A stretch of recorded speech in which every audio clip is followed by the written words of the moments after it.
ধোনির 100 কোটি টাকার মানহানির মামলায় পদক্ষেপ আদালতের, জেলের সাজা আইপিএস অফিসারের। আইপিএলের ম্যাচ গড়াপেটায় নাম জড়ানোয় আইপিএস অফিসারের সম্পদ কুমারের বিরুদ্ধে মাদ্রাজ হাইকোর্টে মামলা করেছিলেন মহেন্দ্র সিং ধোনি। সেই মামলায় অবশেষে পদক্ষেপ করল আদালত। সম্পদকে 15 দিনের জেলের সাজা দেওয়া হয়েছে।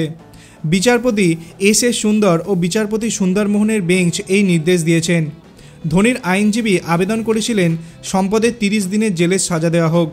সেই আবেদন অবশ্য মানেননি বিচারপতিরা। 15 দিনের মধ্যে সম্পদ তার সাজার বিরুদ্ধে আবেদন করতে পারবেন বলে জানিয়েছেন আদালত। ধোনির অভিযোগ, 2013 সালে আইপিএল ম্যাচ গড়াপেটা নিয়ে খবর করতে গিয়ে তার নাম জড়িয়েছিল জি মিডিয়া। তার বিরুদ্ধে মিথ্যা খবর প্রচার করা হয়েছিল।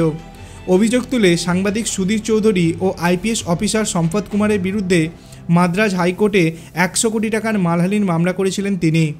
ধোনি সেই সময় আইপিএলে চেন্নাই সুপার কিংসের অধিনায়ক ছিলেন।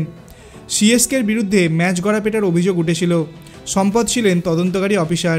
মামলা করার আগে তামিলনাড়ুর অ্যাডভোকেট জেনারেল আর শত্রুং সুন্দরকে চিঠিতে সবকিছু জানিয়েছিলেন ধোনি।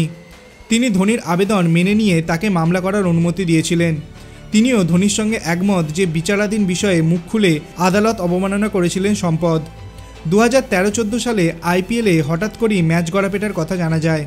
তাতে নাম জড়ায় চেন্নাই সুপার কিংস ও রাজস্থান রয়্যালসকে। চেন্নাইয়ের মালিক নারায়ণস্বামী শ্রীমিশন ও তার জামাই গুরুনাথ মেইপ্পান এবং রাজস্থানের মালিক রাজকুমার কুন্দ্রার নাম উঠে আসে। তদন্তের পরে 2016 ও 2017 সালে এই দুই দলকে নির্বাচিত করা হয়। পরে 2018 সাল থেকে আবার আইপিএলে খেলছে দুই দল। আপনাদের কি মনে হয়, কেবলমাত্র 2 বছরের সাজা কি এই দুটি দলের জন্য যথেষ্ট ছিল? আপনার অভিমত আপনি কমেন্ট সেকশনে জানাতে পারেন। ভিডিওটি ভালো লাগলে লাইক করবেন, চ্যানেলটিকে সাবস্ক্রাইব করতে ভুলবেন না। ধন্যবাদ।